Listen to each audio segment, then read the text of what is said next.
Hi, here is Markku Wilenius, your traveling futurist here in Havana.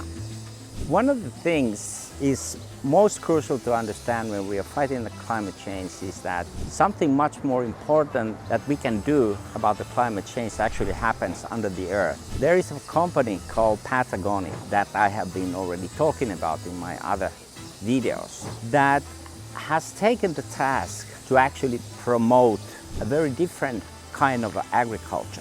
This is the type of agriculture, and rather than taking and extracting from the land by using the fertilizers and heavy tilling, this type of the practice of the agriculture actually increases the microbes, increases the top humus, and increases the sequestrating of the carbon. Now this company Patagonia, all that this company does, or most of it, has to do with the cotton, because a lot of the products that they produce are made of a cotton, and this cotton is of course grown in the land, and this land is then used for a particular way. Cultivating the land means cultivating the cotton, and they have come up with this idea together with some other companies that they could be a part of the solution of finding a more healthy way how to cultivate the land in such a way that it actually increases the amount of the carbon it can tie. Now, Patagonia does it because it tries to find every possible way how they can contribute to Earth's well-being.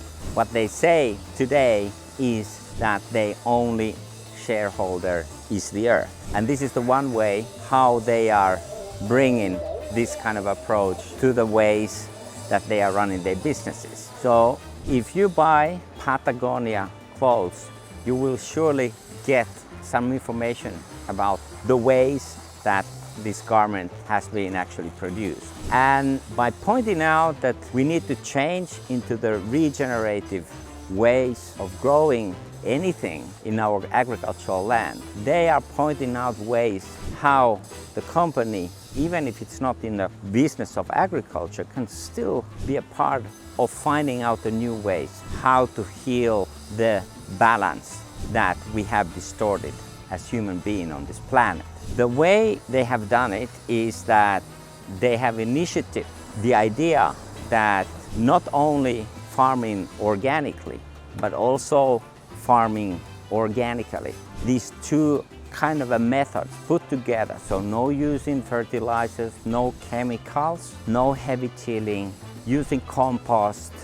What this thing to do actually, how we can actually through these measures work with the soil is that increases the amount of the microbes and enzymes in the topsoil, thus allowing more microbes, thus allowing carbon to tie into the topsoil. Why this is a special and urgent issue is that FAO, the World Food Organization, has pointed out that there might be as 70 harvests left before most of the topsoil of all the world's agricultural land has been used. And this dramatic situation is of course a result of decades, 50, 60, 70 years, as long as there has been these modern agricultural methods.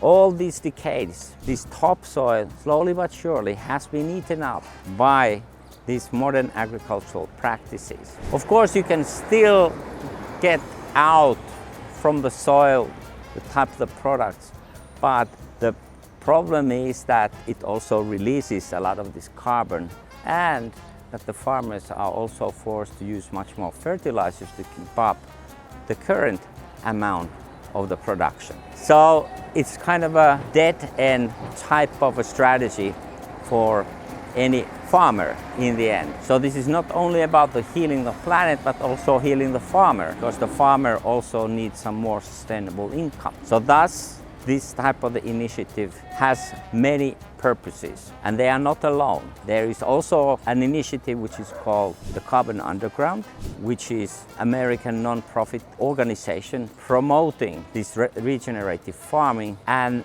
they have already had a huge success in tying in food manufacturers and farmers into this kind of a coalition where they are reinventing sustainable practices in the farming. And so is also Patagonia part of that, and showing how serious the company is about its mission to lessen the harm to the environment and heal the earth. Subscribe to my channel where you can learn more about the sustainability agenda.